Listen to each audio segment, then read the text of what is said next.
Hello, my name is Miss Sasha and I'm a teaching artist in the PACE Arts program with the Acadiana Center for the Arts through Lafayette Parish School System in Lafayette, Louisiana.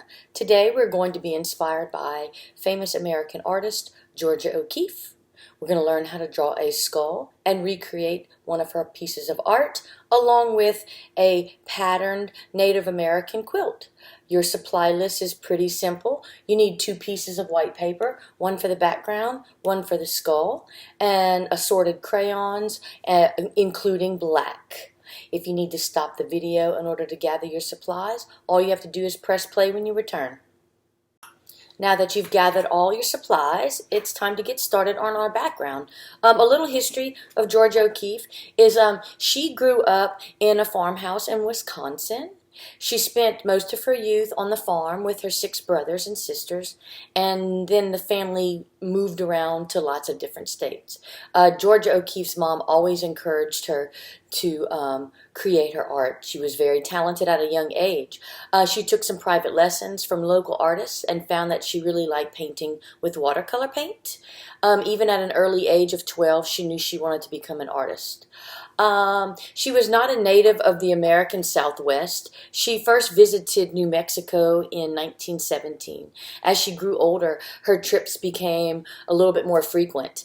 And she was really inspired by the Native Americans and their color choices and their style. And so she was drawn back to New Mexico, where she is living permanently. So our background is going to be inspired by Native American quilts, though we won't actually create one. We're going to be using some simple lines just to do a background. If you want to do it more like any of these quilts, that's fine. We're going to start with black. Okay. Let's make a little line at the bottom, about a few inches at the top, and what we'll do is we will create like a fringe, like a quilt would have. Some of them have little fabric fringe on the edge, and I've done this project a few different ways. So if we pretend like we have a little knot, we can kind of make our own pretend fringe, just like this. All I did was make a little circle and make some fringe. It's a little bit different from mine. I added some fringe later, but I like it this way. If you want to add other colors to it, that's perfectly fine as well. And if you want to do a little bit of fringe at the top, I think that's fine too. So look, we'll go ahead and do a line across here. We'll go up this time.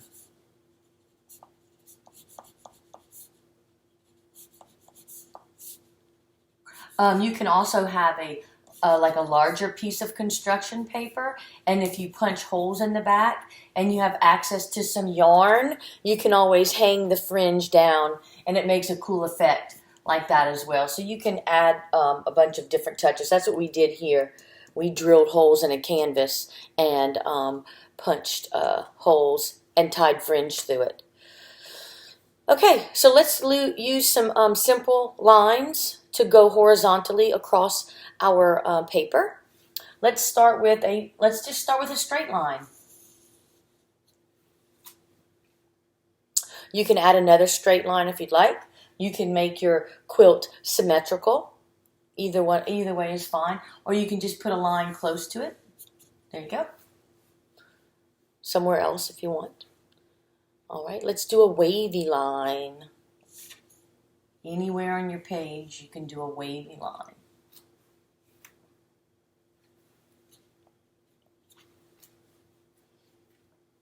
You got it? Alrighty, let's do a zigzag line. Up, down, up, down, up, down, up, down, up, down. We have straight, wavy, zigzag. Now we can do a curved line. Bump, bump, bump, bump. I use 6 basic lines, so now we've got 4. Let's do a dotted line. You can do a dotted line. Actually, this is a dotted line, little dots, or you can come back with circles. That too is a dotted line, like that. Or you could do them closed like dots. We can do dashed lines like the lines you see on the road when you're riding in the car. Dash, dash, dash, dash. Look at these quilts. Zigzag, straight, not as many curved. These are like large dashes. I have some more curved. All right. If you want to add any shapes into your quilt, you can do that. I think this one I added some squares and triangles. So you could do rectangles. Remember your skull is going to be in the middle. So imagine that you're going to see the things on the edge. Perfect. You can add some other lines on there if you like. We're going to color right over them with some other bright colors. So some slanted lines or diagonal. You can do some X's on things if you'd like little stitches. The other colors are going to go over the black just fine.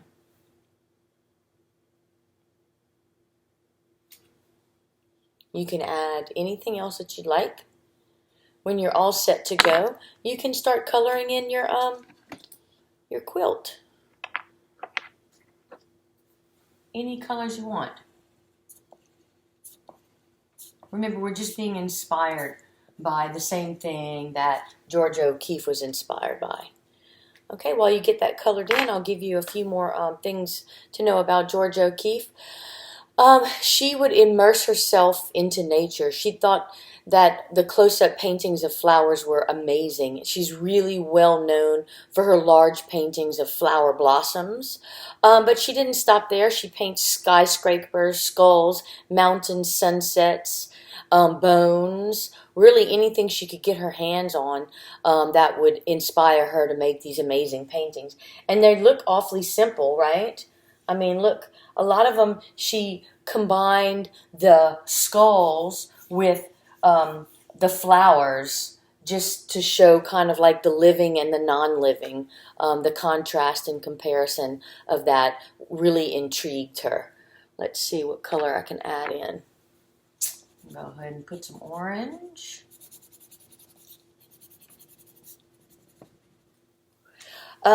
Something cool to know is that, we know the desert's really, really hot. So she would drive out to the desert in her Model A Ford with, and what she would do is she would remove the front seats of her car so she could set up an easel and sit in the back seat and be comfortable in the shade of her car and paint the landscape in front of her from her car. So she'd just prop her canvases up in there. She'd be protected from the bees and the desert sun in New Mexico.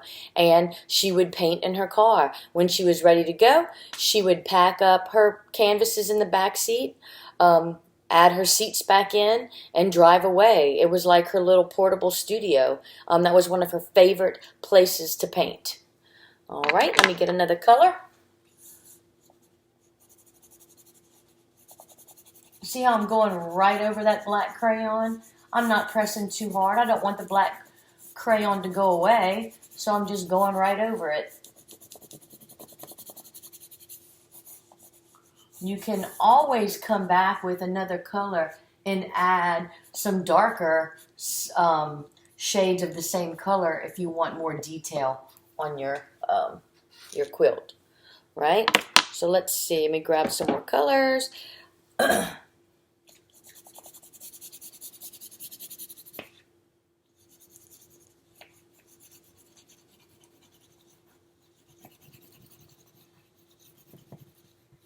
And some of you might want to use more natural tones. I used this project to teach color mixing. So we added all the primary colors, and then we came back and added mixed colors and added the secondary colors to our canvas, to our painting. So you can do this project in many different ways. Go ahead and complete your coloring. You got your quilt all colored in. Let's see. Georgia O'Keeffe painted over 2,000 pieces of art. They mainly features, like I said, landscapes, bones, rocks, shells, leaves. She painted in any weather. She did not mind being outside at any point. She liked to paint what she saw, and she did not mind to be immersed in the nature and everything around her. So she would go camping and rafting. Even in her 70s, she experimented with perspective by painting large close-up flowers. She would paint in the strong rain. She'd wear gloves in the winter. She would tie her tents down in the summer and use tarps to keep the sun off of her. She was just totally immersed in her environment, and New Mexico was her place to be. So let's see. I like to come back sometimes and add some pretend stitches with a black crayon. So you can come back and add little stitches as if you had sewed these little pieces together. You don't have to do this if you don't want. I just think it looks pretty cool, right? Not too many, right? Here and there. Perfect. All right, now we have our quilt done.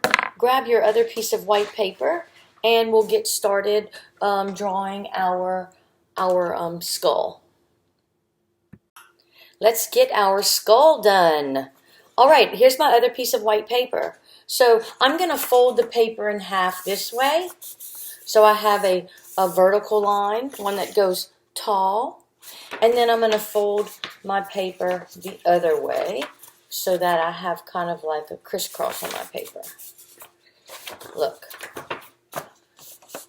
Down and across. That's just going to give us a guide to help us draw our skull. I'm going to put mine right over my amazing quilt and get it all taped down. And when you're ready, you can grab your black crayon. Okay, we're going to draw a skull together, much resembling some of these. You can always do your the horns different if you'd like. I may try something a little bit different if I can fit it on this page. Okay, here we go. You ready? Let's find the middle of our paper. And then you see we have the crisscross in the middle, goes all the way to the top. So down here at the bottom, I want you to put an upside down letter V. See?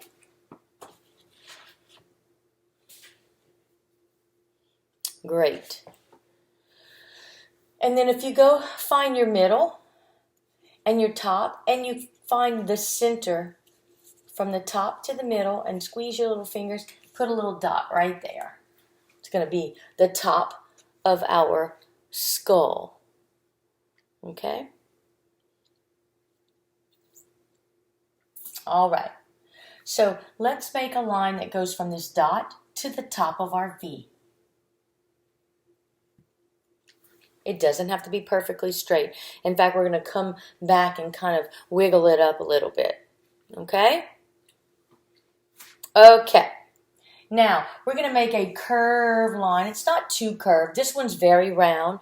But look, the skulls are done different all the time. In fact, I'll go ahead and tape this one up in case you like the way this one looks. We'll combine them.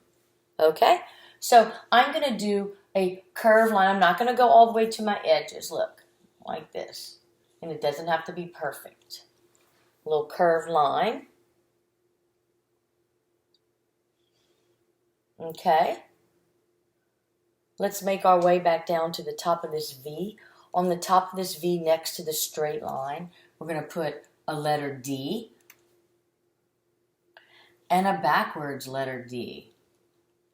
This is on our bones, I believe, where his, like the cow skull's nostrils would be. And we can go ahead and color those in so we don't get confused. Okay, we're going to make two lines that kind of curve up around these and stop right above them, but not quite next to them. So watch, look, I'm going to curve up and I'm going to curve up, and I'm not going to go too much higher than the nostrils. Remember, they're all going to look totally different. All right, now we're going to connect these. Okay, watch.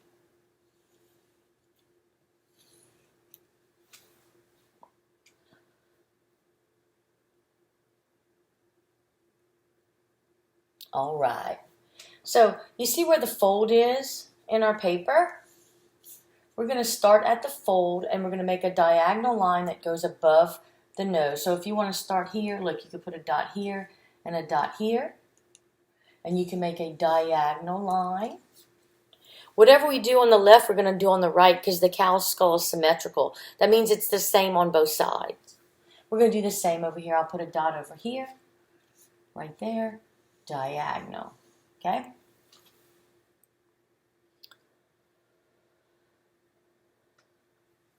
Okay. Now again, you see the middle fold? We're going to make a diagonal line and stop at the other diagonal line. These are just cracks in the skull. Or not really cracks in the skull. There are creases in the skull where it forms or gets close to each other. Kind of like our skull. It's not completely together. It has two pieces. Well, cow skull has different pieces as well. Okay? And let's go up here. We're going to do his eye sockets. Watch. It's a curved line from our diagonal. Watch. Curve and curve. And you can go ahead and color those in.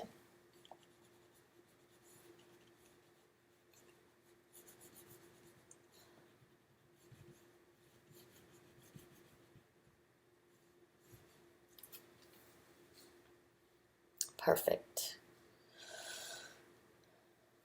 Now, I noticed on some of the skulls she had, I was just kind of taking some clues and some ideas from lots of different of her pieces and adding in some of these lines. So up here, I also added like a diagonal line.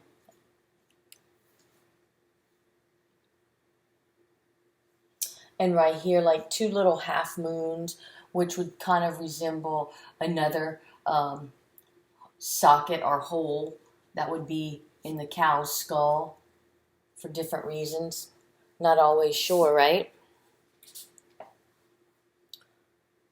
Okay. Perfect. Now we can go ahead and put on his horns. I did my horns up. I'm going to do that again. If you choose to do yours differently, that's fine. So the easiest way I found to do that was up above the eye, put a little rectangle on this side and a little rectangle on this side.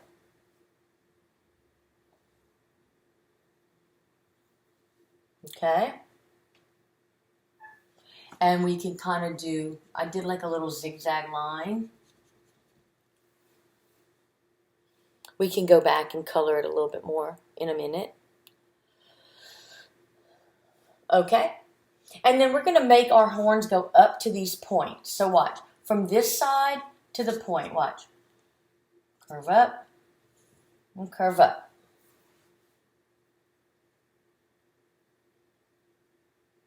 All right. And we're going to finish it up by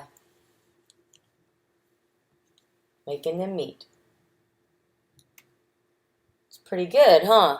It's not too hard. Now, we're going to go back and use our black crayon to kind of add some shadows and some shading. And that way it makes our skull not look so flat, okay? So if you just take your black crayon and lightly color it, maybe put a little bit more shadow on the top of the skull, and you just kind of shadow it.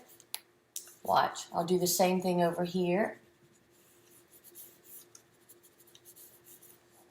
There you go. I'll let you get all that done. So later in life, Georgia O'Keeffe started to lose her central vision, but she continued to paint. After a while, she would need people to help her, some assistants to help her mix her oil paint and prepare her canvases. But after she pretty much went totally blind, she turned to sculpting. She created these sculptures until the age of 96. So she didn't let that her handicap stop her from doing what she loved to do. She just took it in a different direction. She asked for help when she needed it, and when she was done needing it, she turned to a different style of art and continued to create. So anyway, we're ready to go. Let's go ahead and add a little bit more shadowing and shading. Again, if you take your black crayon and you press harder, and then in the edges, do it a little bit lighter, then it's going to start to make your skull, again, look less flat. Even around the eyes, you can go a little bit lighter around the eyes. Like that. How's that looking? See, it kind of gives it a shadow because it's not a flat hole. It goes into the hole. So you kind of want to make it look like it had a starting place, right? Kind of by the lines in the where the V's meet, you know, where those lines intersect is generally where I kind of add some more shadowing. And you can make it a little bit darker. This is kind of the cheekbone, right? Make it a little bit darker down here. See? How's that looking? George O'Keeffe witnessed a big drought, and that's what intrigued her to use the animal carcasses. They littered the landscape, so she had some shipped home so she can, paint them and use them as her props back in her studio. So she chose to bring some of these things back. There we go. And the same thing around the little nose sockets. This is her at a younger age. These are some of her actual paintings. She used a flower called a calico rose, and like I said, she would add them into her paintings. We're going to do a little flower as well. How's that shadowing coming? You want to add anything else? A lot of times in her paintings, she even added in a little bit of blue to kind of help with the shadowing and the shading. So feel free to add a little bit of blue if you want. Look, I did not do that on this one. I always like to do my example and then my piece slightly different in case you wanted to have some options, right? How's that? At one point, Georgia O'Keeffe was given the Presidential Medal of Freedom, and she was actually, one of her pieces was actually featured on a stamp. When stamps were 32 cents, her red poppy was on a stamp. That's pretty cool. All right, how are we doing?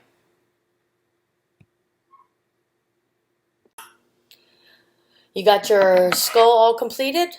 Let's grab our scissors and get our skull cut out. It's okay to leave a little bit of an edge.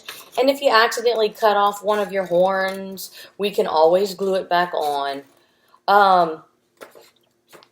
If you do, so I've done this project where I did the skull on a piece of cardboard, and then I wrapped it in a plaster and let the plaster dry, and then we actually painted all the skull's features on the plaster, so it was a harder piece of art. We painted a background on a canvas and glued our plastered skull onto the actual canvas. It was really, really nice. And then I know earlier I mentioned we did a project where we used paint. We did the primary and the secondary colors, and you see we have our little fringe at the bottom as well. So this project can be done lots of different ways. Or you could just keep it super simple and do like George O'Keeffe did, where a lot of hers are just very, very simple. And she always incorporated these little flowers in there. Look, this is a picture of her at an older age. So you can achieve this by using a white piece of paper, some paint. You could tear red paper, glue it all together, and recreate your own favorite Georgia O'Keeffe. Okay, so now I've got my my skull all cut out. Now you can always not put glue on the actual horns, and then the horns can stick up off the paper. You choose. Another thing you can do is just put glue down the middle, and then your skull will kind of pop up off the page as well. So this one, I will put glue down the middle. Just different ways of doing it. Watch. There we go. See? Kind of pops up off the page. If you want to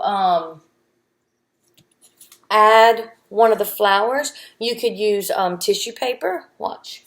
These are little tissue paper circles, right? I could take the tissue paper, kind of crumble it, and then on the inside, put a yellow one.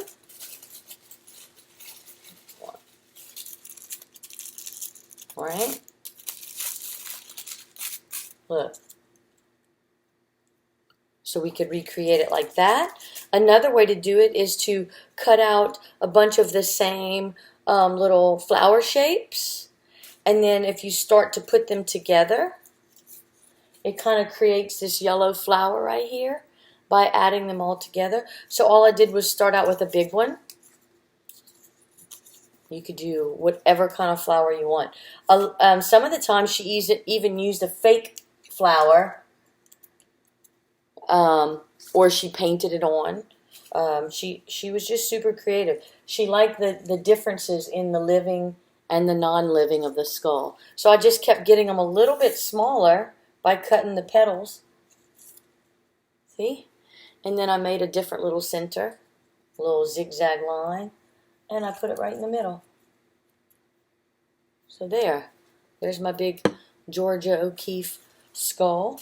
You could use recycled materials also to make the skull. So I hope you enjoyed recreating one of Georgia O'Keeffe's favorite things to paint, which is the skulls, the things that she would find in nature, the things that she would drive her car out in the desert to see or bring back home so she could continue using it for her inspiration, as well as the Native American quilts that inspired us to use our lines, shapes, and designs for our background. You can find all of our PACE online art classes on the Acadiana Center for the Arts YouTube channel. You can also get these lessons on AOC as part of the Learn United program, accessible on AOC on Cox Channel 16 or LUS Channel 4. Kindergarten lessons will air at 8, and first and second grade lessons will air at 9. Some lessons will be in visual arts and some will be in creative movement. So be sure to come back and make art with us tomorrow. If you're interested in supporting programs like this, visit the Acadiana Center for the Arts.org. It's the nonprofit that manages the PACE program. Spread the word, share our videos, and keep making art.